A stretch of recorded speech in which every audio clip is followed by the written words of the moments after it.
All right, welcome back. Welcome back. It's your host, Delano, on Gospel Go Go, the stories behind the crank. We're bringing you, um, we're bringing you some go go, some gospel go go, um, important people, right? Important is crazy. Yeah, you are important. You are critical to the success of Gospel Go Go.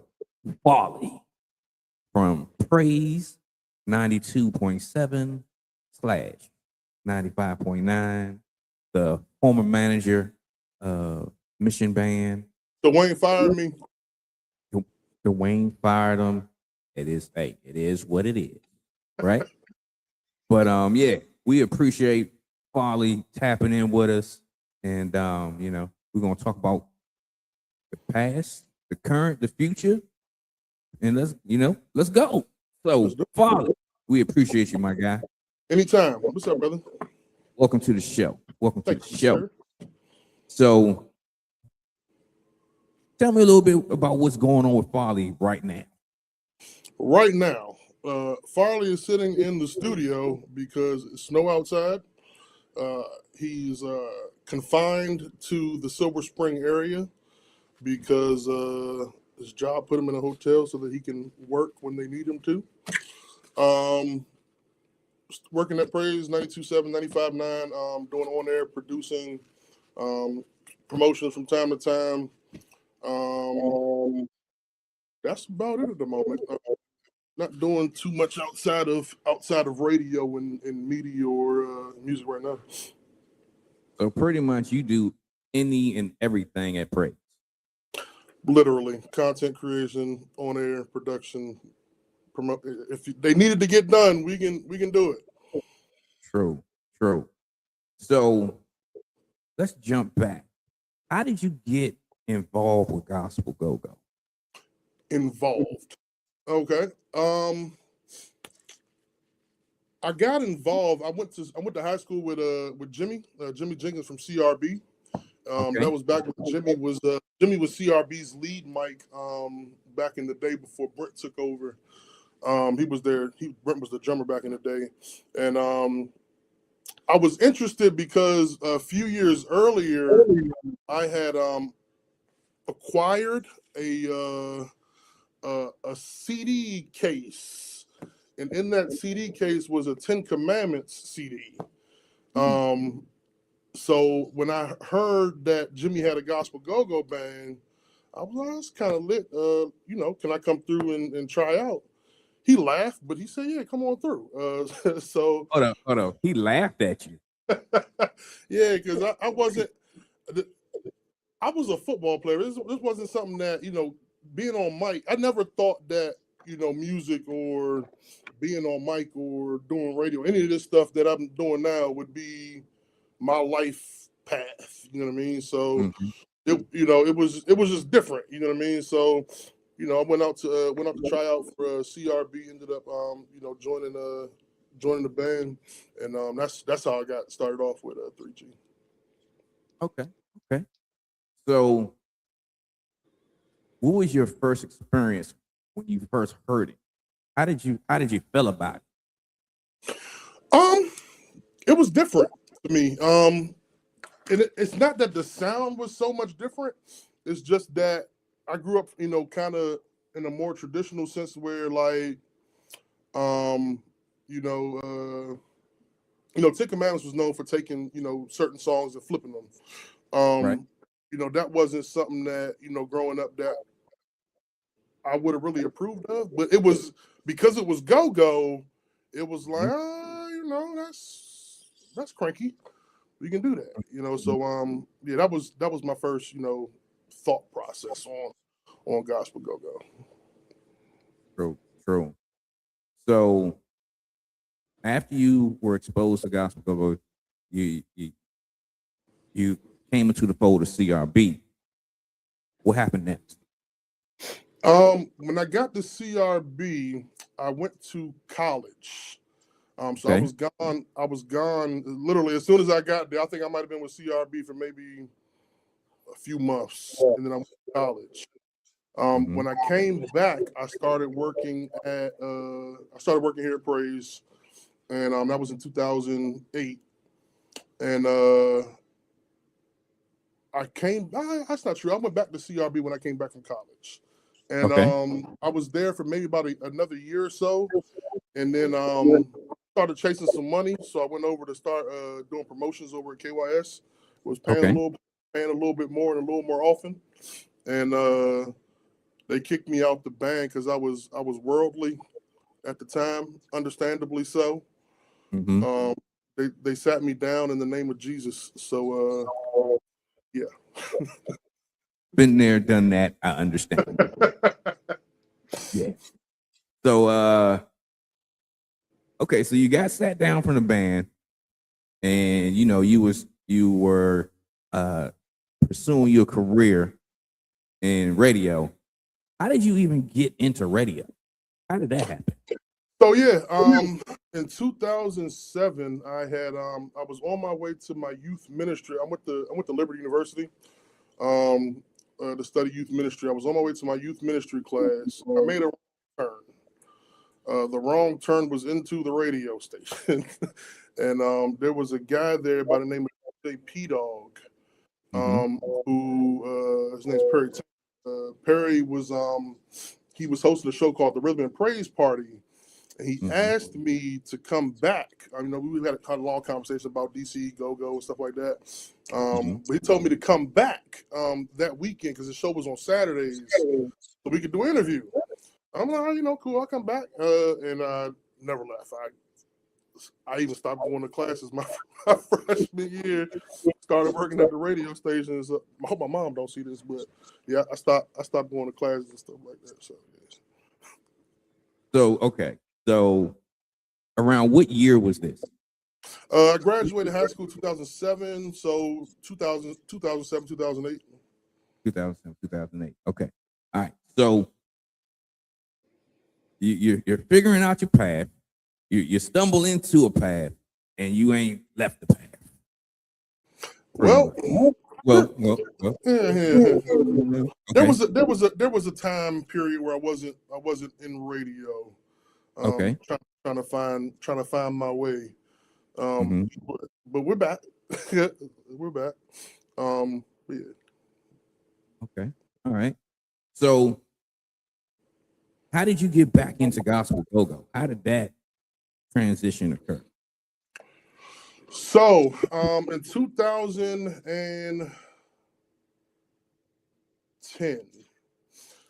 CRB has sat me down.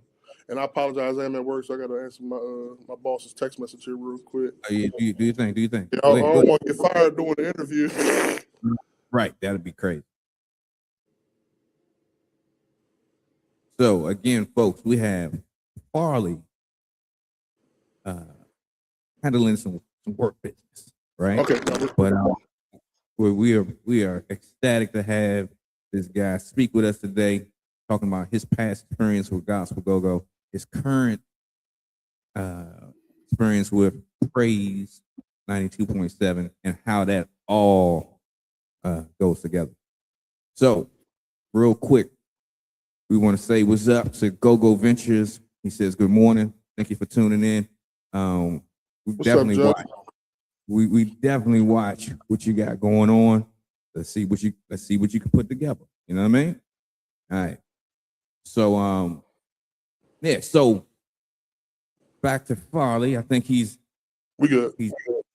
He's back in the mix. All right, he's good. All right. So with that being said, so you were talking about how you transitioned back into Gospel Go-Go. What's the story behind that? Yeah, so 2009, 2010, like I said, I had got sat down by CRB at that time, and I still wanted to be involved, so I started throwing my own shows. No, that's not true. I was going to start throwing my own shows, but I didn't know how to go about it. And I linked up with Kurt. I ended up linking up with DK to do a reunion show at Forest Methodist United, some church across the street from the CFE, and that was Okay. my first show back doing gospel go-go shows. Okay. Okay. So who was on that card? The card was marketed as Trilogy, Radical, Mission Band, and I want to say NFL, but I could be wrong on that. But I remember that Trilogy didn't come, is what I remember. They never showed up, and Okay. they apparently they knew about it. And that's when you start throwing shows, you don't think about that kind of stuff going in. But shout out to DK, he had it all squared out. You hired another band and brought them in, and they cranked it. It was a good show though. Okay. So who is Trilogy Band? Trilogy. How's that important? Yeah, that would be Trilogy was a gospel go-go band that I don't know the full story, but I know that Rick from Reaction was in that band. I don't know how many people might have left Trilogy to join Reaction or anything like that, but that was Rick's band. So that would be the connection to the regular side of go-go. Okay. All right. So let me give another piece to the puzzle. All right. So Trilogy started off as a gospel go-go band, and then they transitioned into Reaction. So pretty much everybody transitioned over. So yeah, that was a little go-go history there. You know what I mean? Hold on, we got another person chiming in. We got TCB Tony. Saying, what's up, man? TCB Tony is the lead talker for the Out the Box Experience. Is that the band formerly known as Ten Commandments, or is this a whole other band? Well, I guess we could say TCB Tony, formerly known as Ten Commandments. Yeah. TBFAK. All that. All the letters. All right. So okay, so you transition back into gospel go-go. And so what did you think about the evolution of gospel go-go in that short time period? Yeah. So this is gonna sound weird. And again, because I wasn't really fully into the music side of it like that, I like the sound. I wanted to be a part. I vaguely don't remember having an effects sound man when I was with CRB in that first little run. I could be wrong. I could fully be wrong about that. But I remember not having like echoes, folks like Deuce 9 and Doug and Doughboy and them, coming around. So I could be wrong about that, but the sound definitely did evolve though. CRB and Mission Band at the time. Mission Band was the first band to bounce in gospel go-go, and if I'm not mistaken, CRB was probably right behind them. Maybe by a few months or a year or something like that. What was your question? I zoned out. I kind of forgot my question. Right. Oh, the transition. How did the evolution of the sound? Yeah. So it was like I said, the sound. I don't want to say it switched up, but the sound quality definitely got better, in my opinion. Yeah, definitely got better. Okay.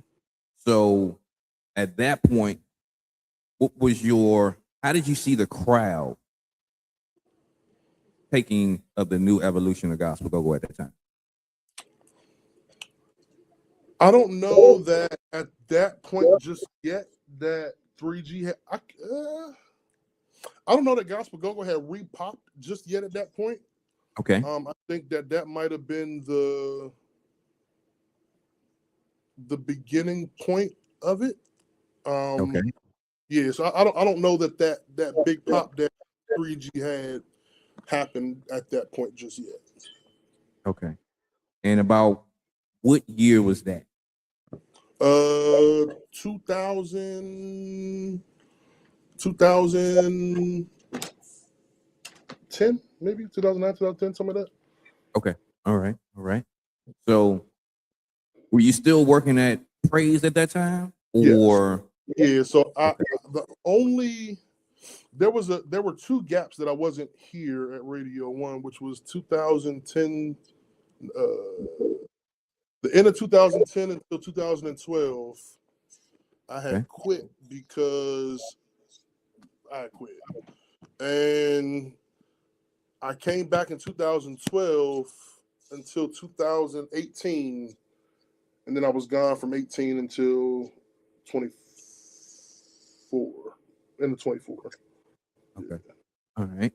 So, while you were at Praise at that time, were you already actively exposing gospel go-go to individuals that work there? How did that work? 1,000%. Yeah, 1,000%. So I've always, let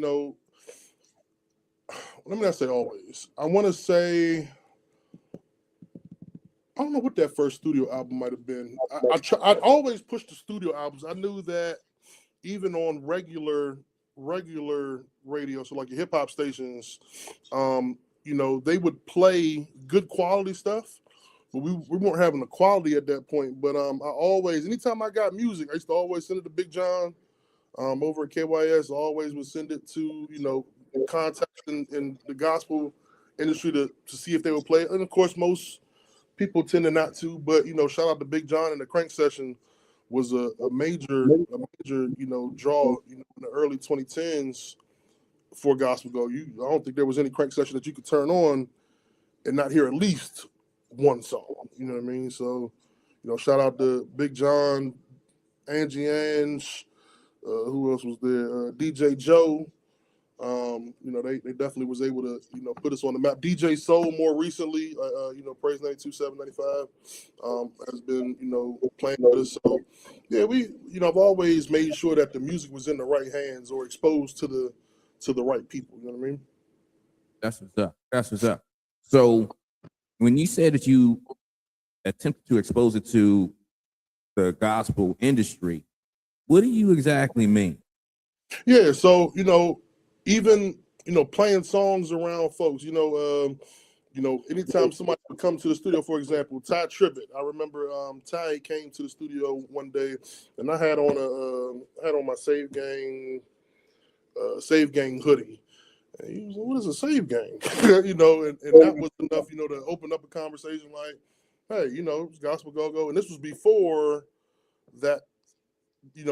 Ty Tribbett video and the Kirk Franklin videos when they was chopping over at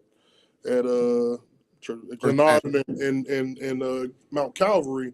This was before that. You know what I mean? So yeah, I've always tried to keep 3G in a good light, and expose it to the people that may be in a position to advance it. I mean, Okay. So, what was their reception to what you exposed them to? most people, at first, maybe until recently, really, they like go-go, but they feel like it wasn't for them. My biggest example of that, and I just got I just got access, but I'm gonna pull it up now because I can actually pull up this message. I had sent a message on Twitter to JJ Hairston about creating a go-go song, and JJ said, "Hold on, let me pull up these DMs." Hold on. JJ said he felt like it wasn't his niche. Okay. February 23rd, 2017. 2017. That's right there. Okay. JJ was curious to know if you might be interested in recording a gospel go-go track. Me, LOL, not sure how that will work with my vibe. A few years later, probably one of his more popular songs is a go-go track. You know what I mean? So, sometimes there's things that we might hear in an artist that they may not even hear in themselves. You know what I mean? So I always thought JJ would be dope on a gospel track, a gospel go-go track. He was. Yeah, definitely was. He released that during COVID, I believe, right? I think so. Well, it was actually a In that period. redone song. Okay, That song, okay. yeah, that song was redone. Yeah, but it was around that time though. Yeah. Shout out to JJ Harrison. Shout out to Community of Hope, the Voices of Hope. They was a recent nominee for a Go-Go Award, and they out there putting in the work. Always. Salute. So I know we've had a few discussions in the past about how to get more exposure with gospel go-go, especially with mainstream artists, right? So with that being said, after seeing recent success from mainstream gospel artists with gospel go-go, how do you think they're going to be more receptive going forward? I think that they are more receptive at the moment. I think the problem right now is getting them that content. Mhm. I don't know. I don't know how many active bands, at this current moment. I don't know how many active bands there are, but if you're on here and you're listening, get on your original music game. Even if it's just the music, we can have people write some words, but if it's just the music, there are opportunities out there. And I know of a few right now. So again, if you got a band and you are making music, send it, please. Send it. All right. So if they do decide to take your recommendation, right? How would you want them to send that music to you, and to what quality standards does it need to be? So uh, it depends. If it's a reference track, it could be a reference track where it's just y'all recorded it, in the studio, like a band practice. But if it's something where you can put together a studio quality sound and track, and then have a national artist over top of that, why not? You know what I mean? So my preference would be for, what's the word I'm looking for here? Studio go-go CDs don't always sound the best, but they do sound clean. So there's got to be some kind of balance to that. But maybe a dirty studio record, is that the best way to call it? I don't know. A dirty studio, right? They definitely consider the sound of go-go a little muddy, a little dirty, Right. not as clean, but it's highly effective when done right. So how should they get you that music? Yeah, Facebook. You can send it to my email address, dfarley@radio-one.com. You can send it to my personal email address, dfarley@email. However you can get it to. All right. Say it one more time. Say it slow. Just make sure they got it. So dfarley@radio-one.com or dfarleylive@gmail.com. You can send it there. Most of y'all, if you're in a gospel band, you probably got my number, or you can get it from the Godfather of Gospel Go right here. I'm touchable. I'm always able to be reached out to, so you can find me. Facts. We're gonna make sure it happens this year. 2026 is the year for real. A lot of things cooking in the background for a lot of different people. So just be on the lookout. Trust me. All right. So we talked about your introduction into gospel go-go. We talked about your introduction into radio, right? Real quick, I wanna actually give you your flowers right now. I want to salute you, my guy.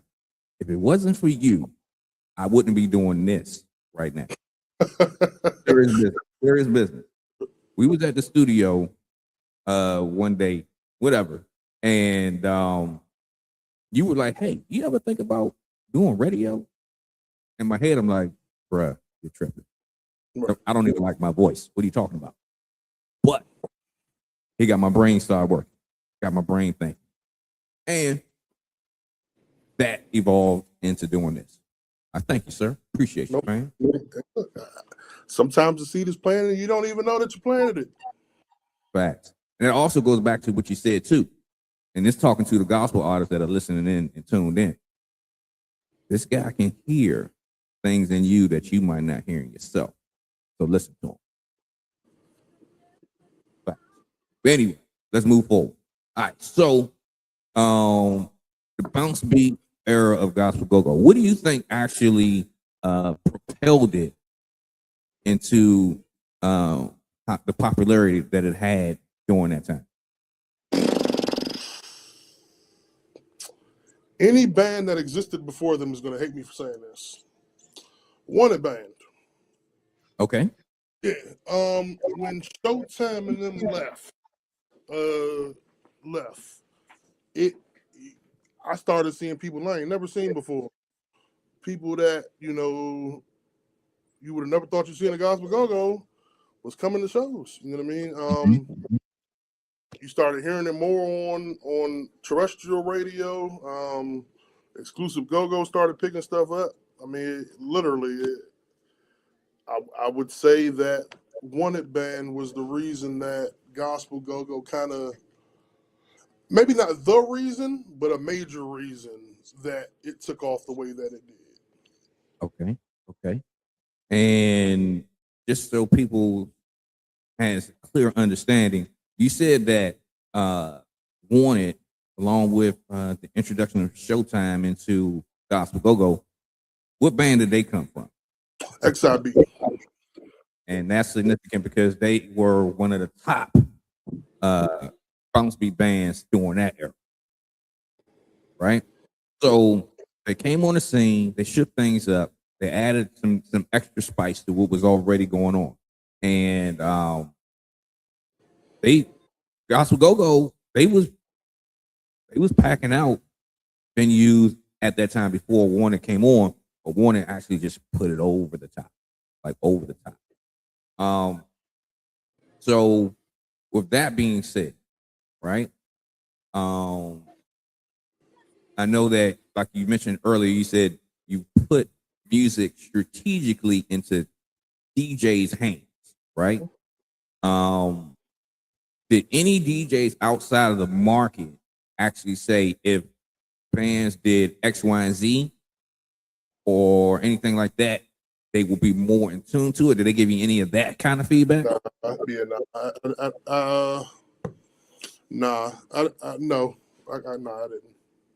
No. Okay. Okay. So, do you think that would have been important, or if we had that kind of feedback? Or important? No, but beneficial, yes. Because the reason I say that is because we have a sound and a view of what it should sound like here. right? But if we want it to go away from here, it has to be, what's the word I'm looking for? Tuned to others' ears. Exactly. Yeah. Okay. So, we're the biggest thing I've heard from somebody outside of here is that shout out to Malachi from Fly Zone Studios. He said, I'll never forget it.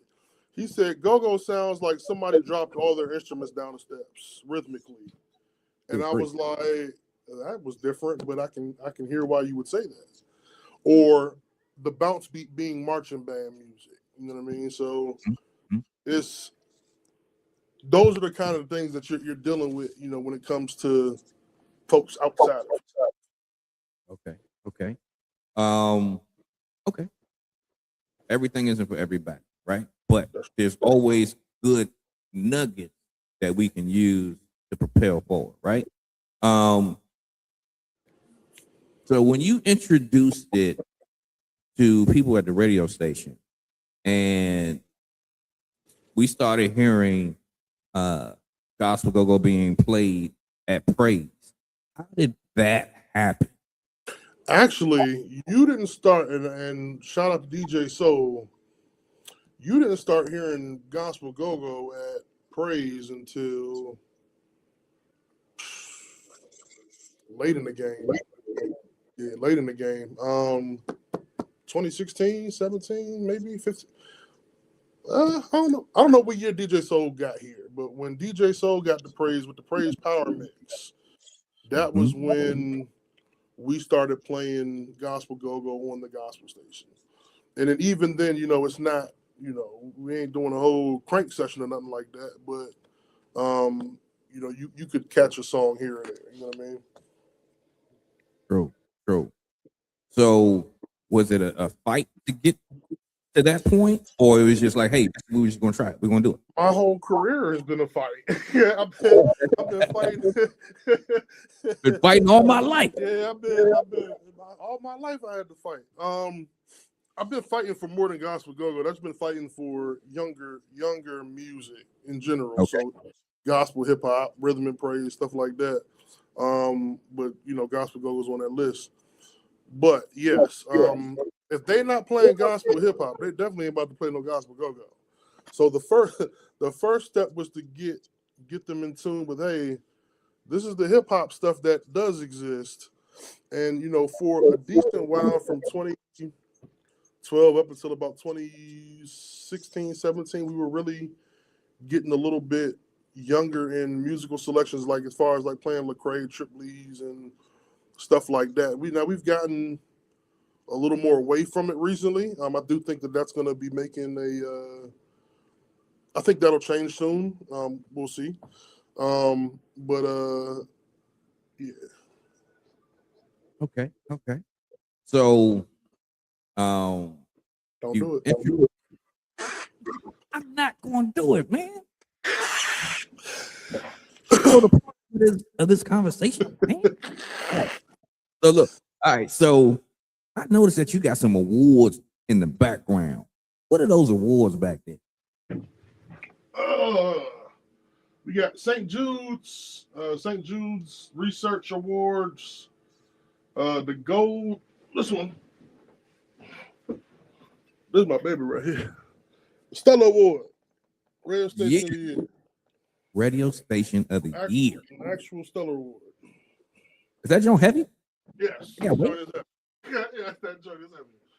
True.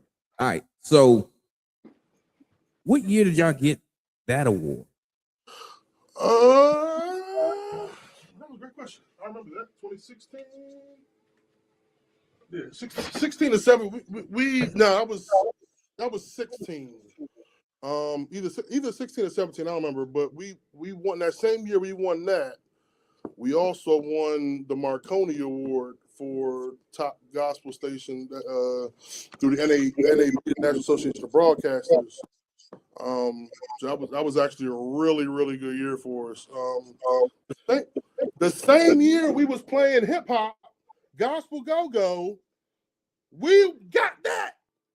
That came with that. That's all I'm saying, folks. Play more, do more. It's easy. Trust, believe it. When Farley Girl speaks, Jackson, if you're watching this, we was playing hip hop when we got that. Mama sure. That's all I'm saying. We want to give a special shout out to Miss Cheryl Jackson because she has definitely been an important piece to Gospel Go-Go. So, can I ask you a question, sir? I'll make a request of you, sir. Can you help me set up an interview with the legend Cheryl Jackson? Yeah, we can make that. I can't guarantee it'll happen, but I we can. Yeah, I'm not her manager, so it's all about the conversation, my guy. Yeah. Put the bug in the ear. Yep. All right. Anyway, so Praise 104 had a great, successful year when they've been playing younger music, right? Because that expands the reach of gospel music to a different demographic and to a demographic that's going to become an older demographic soon, right? So, hey, keep the wheel spinning. That's all I'm going to say. But, so what do you think about,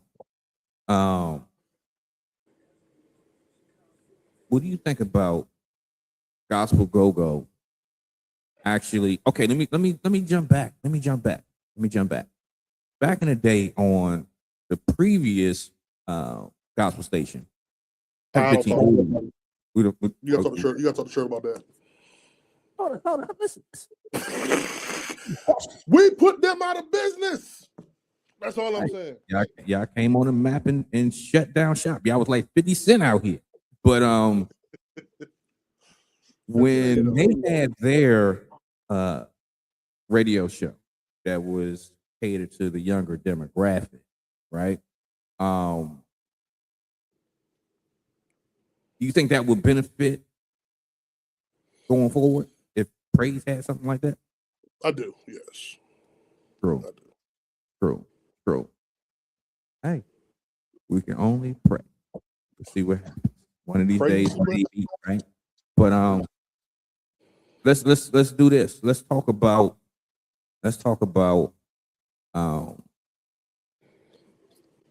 how did you get involved with Mission Band? CRB fired me. Okay.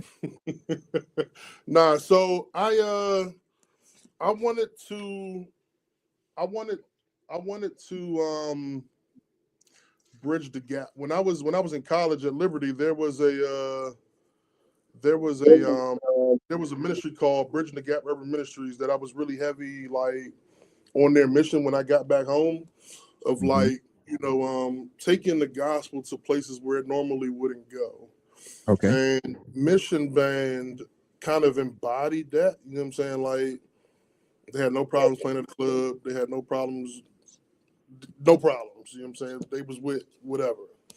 When I started throwing shows, I wanted a band to kind of be around me, you know what I mean? Like, and that be the band that we go with. And I met. Now I didn't meet Wayne then, but I had went to Wayne's house. He was staying over in Kentland, and I probably still got the document. There was a document that I had put together for Save Gang Entertainment, and Wayne at the time, Save Gang was a moniker or a hook or something like that. But I was like, nah, that's tight. You know what I'm saying? And we put a little business plan together, and we did it. So that's how I got involved with Mission Band. Just throwing shows and wanting a band that wouldn't be scared to play at a venue. You know what I'm saying? Just because it was a venue. So, Save Gang. How were other people receptive to that moniker? Because gangs have a stigma. So, how did that go? I never had a negative interaction around the name. Okay. Which was actually kind of surprising, to be honest with you, because I did think there would be some kind of like, especially with like your bigger churches, you know what I'm saying? I thought there would be a little bit of kickback behind it. Mm-hmm. But I think it might be that it wasn't just Save Gang and it was Mission Band the Save Gang. I think that might have kind of played a part in that too. Okay. But yeah, I never had any, or Wayne might be able to tell you, but I never, with the name of it in and of itself, there was never an issue like, oh y'all ganging, like nah, but nothing like that. Okay. All right. So please tell me I got that trademark, right? You gotta talk to Wayne about that. I'm no longer their manager. Say less. All right. So call me Wayne. Call him, man. All right. So give us some feedback and some insight on playing in alternative establishments. Huh? You said outside of the church. The band playing in places that are not necessarily a church. Oh, okay. So repeat your question now that I understand. No worries. Okay. So give some feedback to the people watching, some insight on what was it like playing in clubs and other type of venues. To be honest, I would say that there was no difference for us. You know what I mean? We would go play our set. You know what I'm saying? It was nothing. I don't know. I know a lot of bands that we can't play here. We can't. Why? You playing the same exact music, the same set. Where does it matter where you at? Shout out to DK because DK ain't scared to play nowhere. DK will. If Hanger Club was open, DK would have a Sunday church in that joint. That is true. That is true. Okay, so how was the people receptive to you in that type of situation? Yeah, Mission Band always had love for the streets. Always had love for Mission Band. That was never Mission's problem. Mission's problem, and I don't want to call it a problem, but Mission Band's issue was more so reception from the church folk. That was always the big one. I think later down the line that was overcome. But at first, we didn't really have that support of church system supports and stuff like that a lot of the other bands had. So yeah. Okay. All right. So the streets love Mission. They were well received. They were actually well received by the go-go community as well. Can you speak on that? Yeah. I think it's that because the people that were in Mission Band tended to be real. There was no fakeness about who we were. You know what I'm saying? I think that led us to be able to make those kind of headways. You know what I'm saying? Like, especially like folks like Wayne. You know what I'm saying? Like, Wayne a solid dude, and he's everywhere. You know what I'm saying? So when you can do that, you're gonna gather the respect of those people. You know what I mean? So it's not for something like that. That's not just one person. That's the band. You know what I mean? Yeah. Okay. So has Mission had any opportunities to transition to regular go-go at that time, or I don't know. Opportunity is crazy. What do you mean by that? Like would we have? Well, you know how go-go man? Right. Were there any offers for them to transition to regular go-go? Oh, maybe that's why Wayne fired me. I don't know. No, I'm just joking. But no, I don't. Knowing Wayne, I don't think that would have ever happened. And well, and even if it did, I don't know that the music would have changed. You know what I mean? Mission Band was out cranking regular bands. That's flat out. That is what it is. Mission Band's band members right now are running go-go. That's what that is too. Every top band has somebody from Mission Band in it. Just about. Or somebody from Gospel Go-Go. That is 100% fact. Yeah. Gospel Go-Go has added a lot of flavor to the game. Yeah. So let me ask you this. Going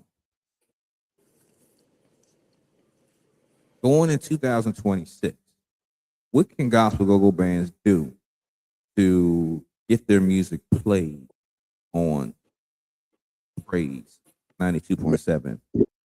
Make some new music. Make some new music. Number one. Yeah. Okay. How often should bands be submitting music to the radio station? When they make it. Okay. When they make it, yeah. Like if you got a song that's good, well, you should be sending it. You know what I'm saying? Marketing your songs to the people that can blow you up. I don't know why you wouldn't do that. Okay. So again, they should be sending you the music, or is enough avenue? They should be sending to everybody, not just me. But yeah, you should 1,000%. Yes, you should be sending your music everywhere. If you need help sending it out, you can send it to me. I will send it out. The offers on the table. Okay.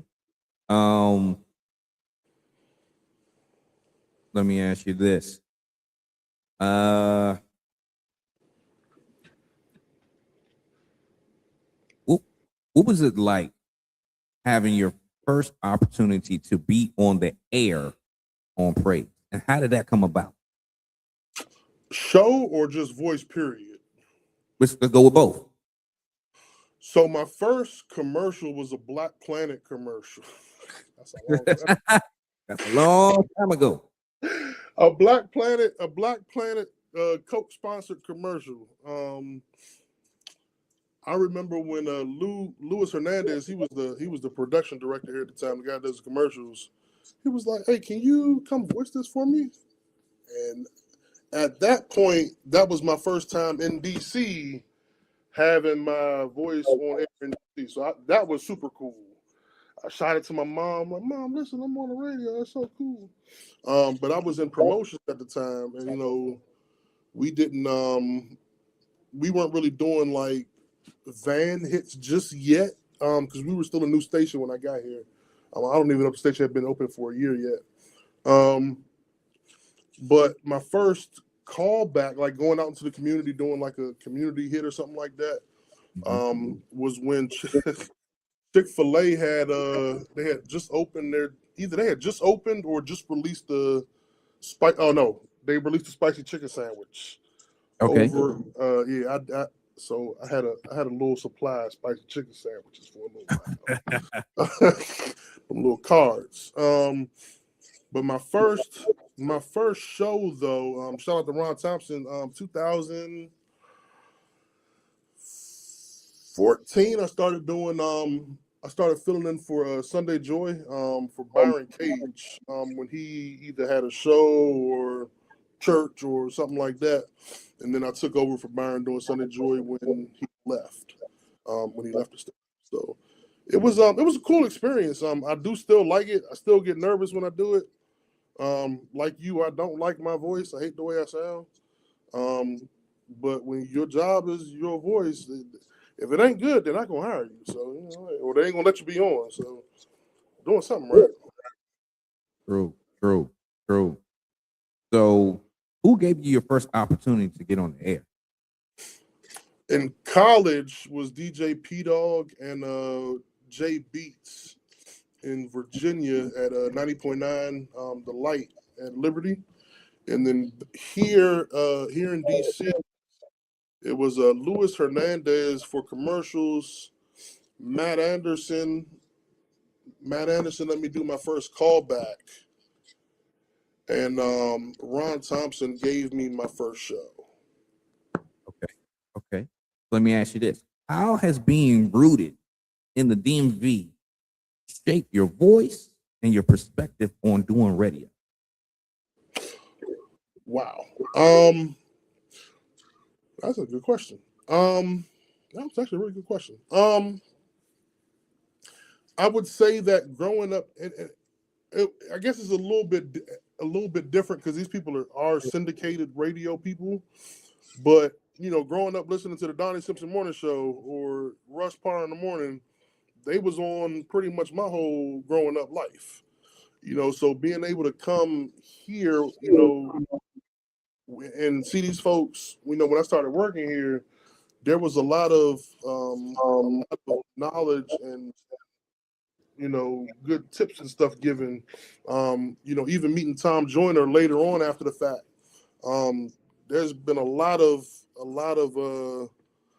even stuff that I haven't used yet. You know what I'm saying? That I still got in a pocket waiting for another opportunity. You know what I mean? So I think that being here, being able to listen to, Donnie or Russ or folks like, the Q&A Invasion with Quick and Ange back in the day, they had a very highly rated hip hop show.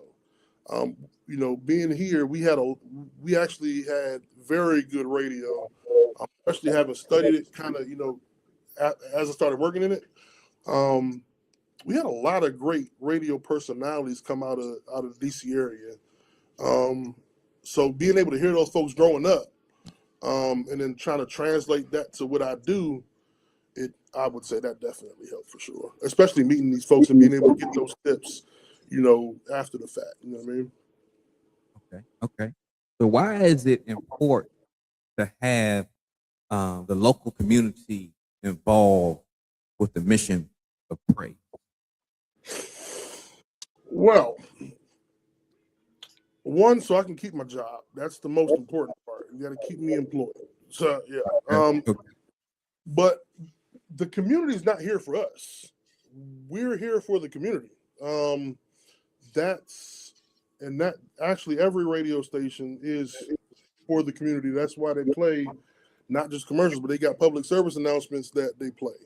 When emergencies happen, snowstorms, stuff like that, you can tune into your radio station and get updates, of what's going on. If you lose your power in your house, you can turn on the radio and still get, all of your updates and everything that's going on. So I don't know that the community is important to the radio station that more than the radio station is important to its community. Okay. Hey, I should write that down. That was good. This is definitely recorded. You have Right. full access. Okay? All right. So, have you ever heard a song for the first time while you were at the radio or while you were on air and it hit you different? So, say it again. Have I? Have you ever been on air Mhm. and you heard a song for the first time and it just grabbed you in your soul? There have been a few, yes. Now on air, no. Okay. But recently, though, there have been songs that I was like, "Yo, that's tough." And some of them ain't even gospel songs. Like there's a CCM song by Brandon Lake and Jelly Roll called "Hard Fought Hallelujah." Mm. I don't know that I've ever heard that song and not cried. Literally, I don't know that I've ever heard a song and not cried. The song's about no matter what you're going through, still giving God that highest praise, even when you ain't got it. If you haven't heard the song, go listen to it.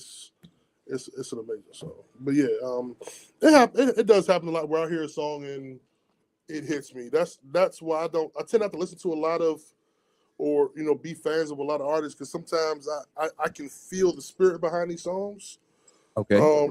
And or people or artists emotions and things like that. So yeah, I do tend to feel people's music. So yeah. So based on that, what tracks or songs from gospel go-go bands have given you that similar feel? Peculiar people. Worthy is the Lamb. Look across the world. Dance in the Rain.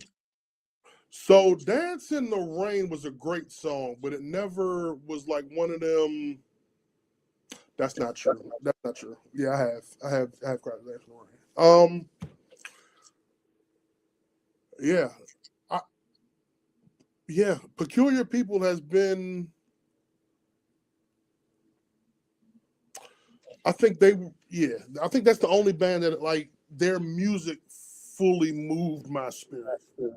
And I tell Dre all the time, like, when I do talk to him, like, that band was fully anointed. You know what I'm saying? Yeah. A fully anointed band was Peculiar People, 1,000%. 1,000%. So if they had a better foothold on getting their music to various radio platforms, how big do you think they could be right now? I think if they could have continued, so you remember Mambo Sauce? Mm-hmm. I think Peculiar People could have been bigger than them, and in the grand scheme of things, I think they even got linked up in the same territory somehow at one point. Yeah, Peculiar People could have been that band, along the lines of like I'm trying to think who in the area is like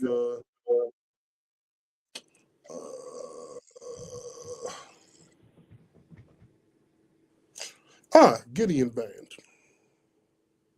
Okay. I could see them being something like along that, something like that type of popularity. You know what I'm saying? Okay. Okay. Um,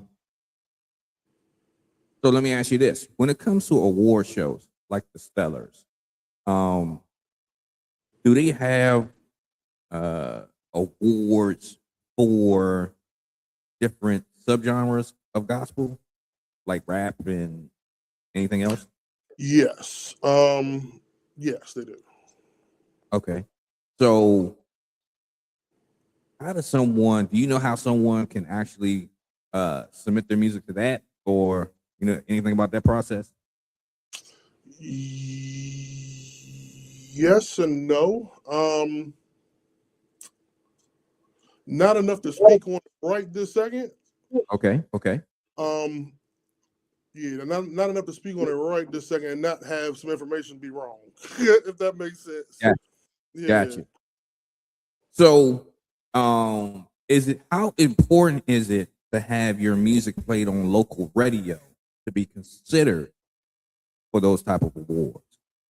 I would say very. I actually saw a story not too long ago. Hold on one quick. I gotta take Do this. you Hold on one think? Do you think? Let me Do you get it. think? Hold on. All right, folks, we're taking a pause for the cause. Daryl Farley is uh, joining us on Gospel Go Go, the stories behind the crank. It's a snow day. There's still work that needs to be done. So he'll be right back with us momentarily. And we appreciate everyone for tuning in uh, because, hey, you might be working, you might not be working. It's a snow day. So, uh, yeah, we thank all y'all for tuning in. And if you can do us a solid, share this on your timeline so that other folks can be aware of what we got going on, the conversations that we're having, because we're talking about Gospel Go Go. And if you want to listen to Gospel Go Go 24/7, there is a link in the description. Get to it. All right. All right. So welcome back. All right, we're back. We're back. So the question was, how important is it for local radio to have an impact getting people or groups Yeah, exposed for I just saw not too long ago that radio is still responsible for the money that's being made in music. okay. You can have 1 billion streams. Streams is paying 0.00001 cent. Stream away. Radio is getting your money. I think radio still has the massest it's not a word. The biggest mass reach. Everybody does still listen to radio, even if it's just a half a second in the car while you're switching. Yeah. It's important. It is important. I know that it is a dying medium for sure. With the advent of Spotify, Apple Music, you can play songs on demand now. But most artists are still broken on radio, because how do you find something that you don't know exists unless you heard it? Okay. All right. So, how important do you believe it is for local or even mainstream artists to collab with Gospel Go Go Band? That's a trick question. Mm-hmm. How important is it for a mainstream artist to collaborate with a gospel go-go band? Mm-hmm.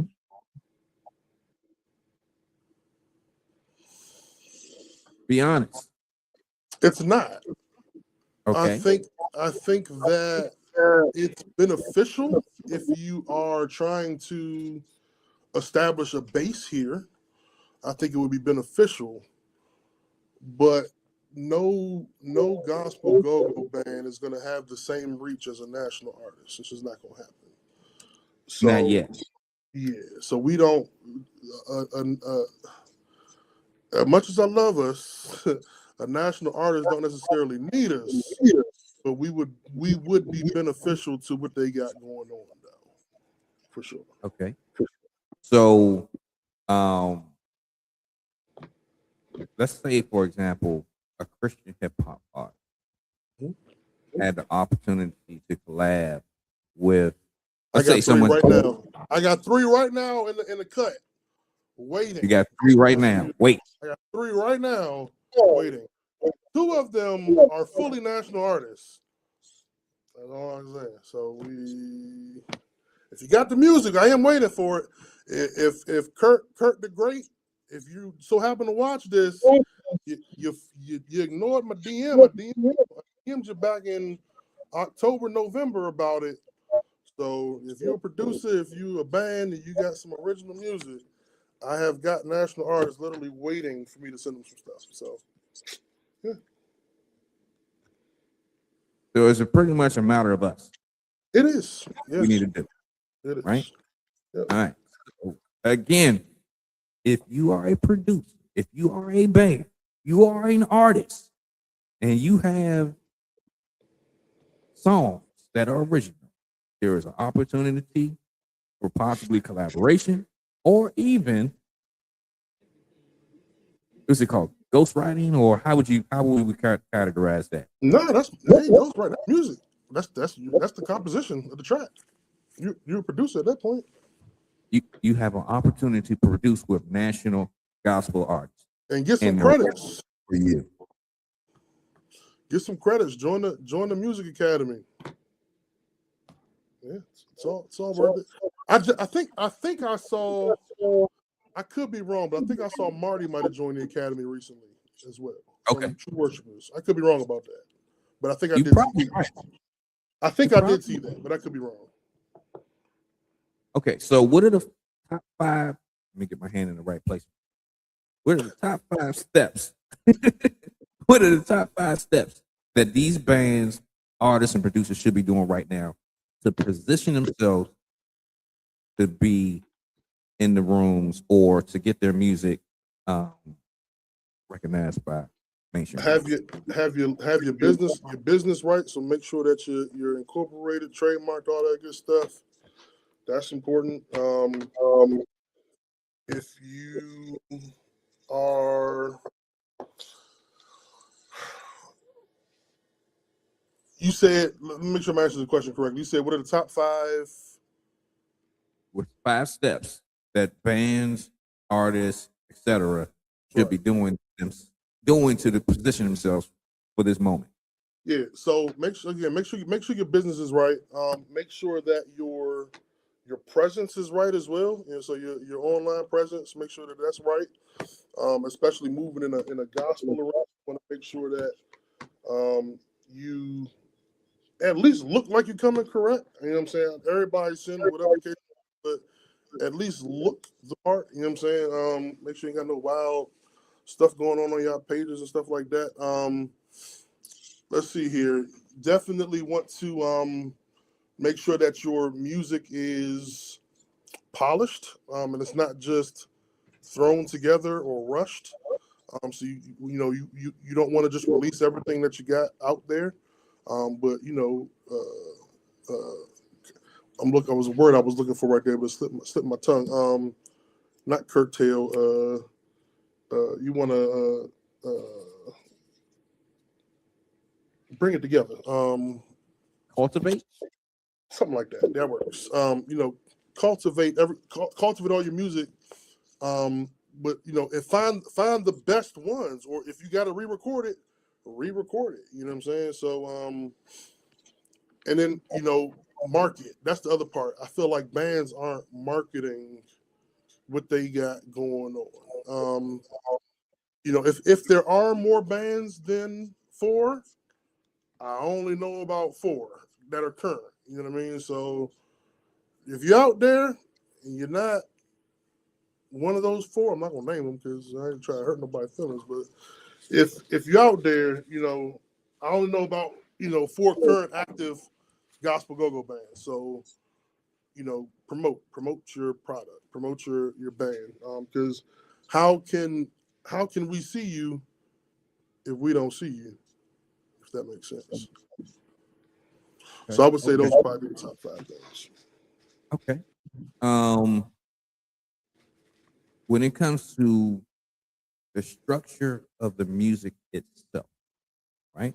What are the top 3 to 5 things the band should be doing to make sure their music is not it's not a strong note off the top to get considered to be played on praise?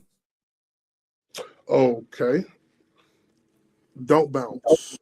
That if you want off bump, if you I'm not saying that they wouldn't play bounce. I'm just saying that it's more likely to be played if it's not, because that's the bounce beat is generational. Anything else that's go-go seems to transcend time. You know what I mean? And with praise having still an older demographic listening, our grandmas and aunties ain't trying to hear bounce. You know what I'm saying? But they'll listen to JJ Track. Lord of Ball. They'll listen to trying to think what else would I can't even say we would listen to bounce. It just has to be polished. So I'm just trying to think back. Submission Band's 2012 studio album. Wanted Band's either Best of Both Worlds or what was the other joint? Or even CRB's studio albums. It has to sound a certain way for it to be accepted. You know what I'm saying? So, it makes, I don't know. There's a difference between polished music and a PA, and I don't know that I'm the best person to explain that difference. But there's a difference. Yeah. Okay. So it can't be so dirty, but Dirty. I feel like dirty is not the right word, because you said muddy earlier, and I think I'm gonna go with that, because I heard a Sound Man's Feelings some years back. A gospel go-go sound man, because I told the lead Mike that a certain sound man made his band sound dirty. That is the word that I used. I said dirty. And the sound man cussed me out because I said he was trash. And I didn't say he was trash. I just said it sounds dirty. There's a difference between a clean sound and a dirty sound. So yeah, that's so true. muddy. I like it. Muddy sound. It's in the middle somewhere, right? Right. Yeah. All right. So, let me ask you this, because we know you gotta get back to work, even on a snow day, right? So, what's next for Farley? What should people be excited for? What's next? I got a text message while we was doing this interview asking if I'd be interested in managing a band. So we'll see what that turns out. We'll see what that turns out to be. That should be interesting. Radio. I'm still pushing to try to do. Get younger vibes pushed on the airwaves. I got a playlist on our website, praisedc.com, a Spotify playlist that I update. I actually haven't done that this year, so I should probably do that. I need to update that playlist for this year. But yes, pushing forward with trying to catch another demographic is what my goal for this year is. Okay. And when people hear the name Farley, what do you hope they feel? Love. Feel love. Nah, man, I don't know. I don't know.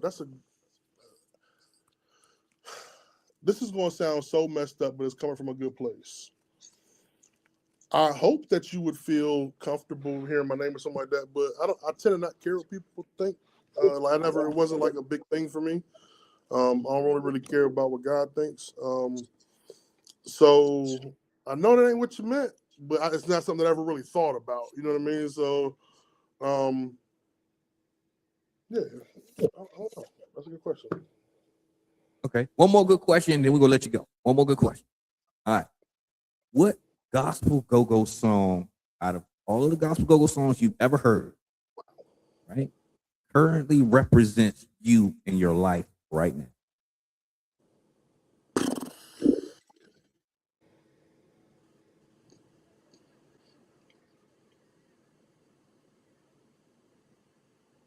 Wow.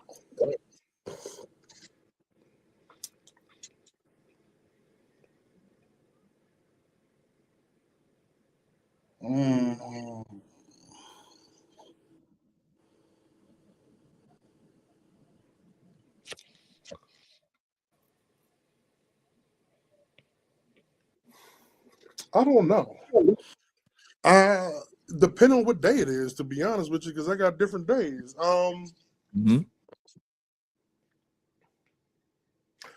Exodus Butterflies would be one of them. Okay.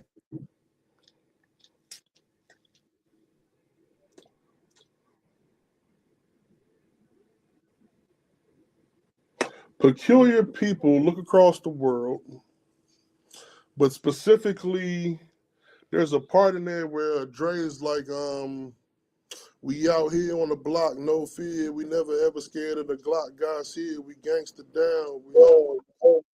He's bigger than anything I found. So for me, that's probably a big one right now.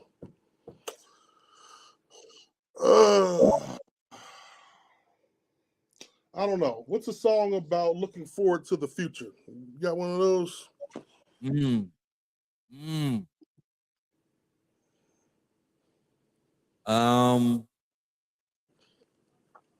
That's dope. That's what I was trying. I was trying to think of one. I was no. Yes, I got one. Out of the box experience. Push. That's a good one. Yeah. That is a good one. And there's another one. Actually, that's funny. There's another one from Tony band too. Burdens on the altar. Drop it. That's another one too. Anything I got going on right now, we're dropping that. True. So, yeah. True. Shout out the box. Shout out Ten Commandments. Uncle Tony, you the man. True. Hey, well, this has been a great conversation. I'm glad we were able to pull this together to get it going. After 3 days, right? Bro. Yeah. Hey, God know what he's doing. The right people are supposed to hear right here, right now. That's true. You know? So yeah. We appreciate you, fam. You know. Anytime where the Christ meets the crank. Yeah, you know. Gospel Go-Go 411. Appreciate you, fam. Yeah, so we know Farley got some good things coming. Whether it's seen or unseen, we know it's coming. So we appreciate you, fam. And you know, we're gonna chop it up real soon. You dig? Through that. All right, folks. This is Gospel Go-Go 411, bringing you Gospel Go-Go stories behind the crank. You know, tap into us. We got another banger coming this Thursday. We'll drop that information real soon. Don't forget you can listen to Gospel Go-Go 24/7 on our radio station there that we have online. And in that radio station, you can request some of the songs, or really all of the songs that Farley has been talking about today, while listening to other great songs throughout the day. And so we appreciate everybody for tapping in. There should be a link in the description, but if not, you can look on the Instagram page. There will be a link in the bio to the radio station. So just tap in because we everywhere. Because Gospel Go-Go is on the move. 2026 is going to be a big year. So be on the lookout. All right, folks, we out of here because we got some we got some snow to shovel. We got some shovel to snow. Yeah, we do. Yeah, that's that all the way up. Out of here. Gone. Hi,